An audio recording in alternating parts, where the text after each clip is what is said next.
So the one we're looking at is the 7th of October 2009, which I think is during the party conference, yes. but it's certainly within 8 or 9 days or so of the shift of support. It was sent by Mrs. Brooks to you, timed at 16:45 in the afternoon. The first line has been redacted because it's on grounds of relevance, and then she says, "but seriously," which suggests that the first line contains or might contain something of a jocular nature. I do understand the issue with the Times. Let's discuss over country supper soon.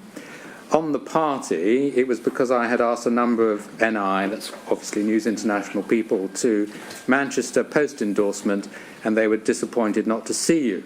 But as always, Sam was wonderful, brackets, and I thought it was OEs that were charm personified, question mark, close brackets. I'm so rooting for you tomorrow, not just as a personal friend, but because professionally we're definitely in this together. Speech of your life, question mark, yes he can, exclamation mark. The rooting for you tomorrow was obviously you were giving a speech probably at the party conference. I think it was my party conference speech. I think I can explain this email.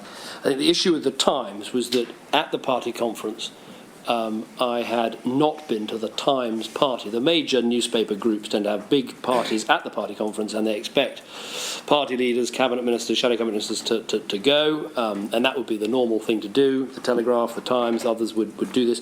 I hadn't gone, and I think that was what this was about, and I was apologising for that, and that was explains her disappointment, as it were, if that helps.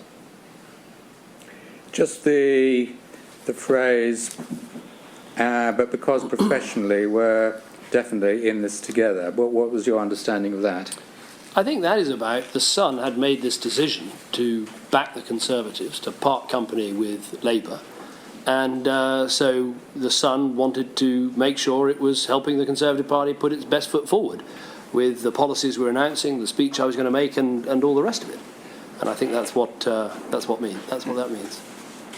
So the adverb professionally is covering the fact that the Sun and you were bound together to some extent. I think what it means is that we were, as she put it, we were friends, but professionally, me as leader of the Conservative Party, her in newspapers, we were going to be pushing the same political agenda. And the country supper she refers to, sort of in a forward-looking way, is that the sort of interaction you often had with her? Yes, as we're neighbours.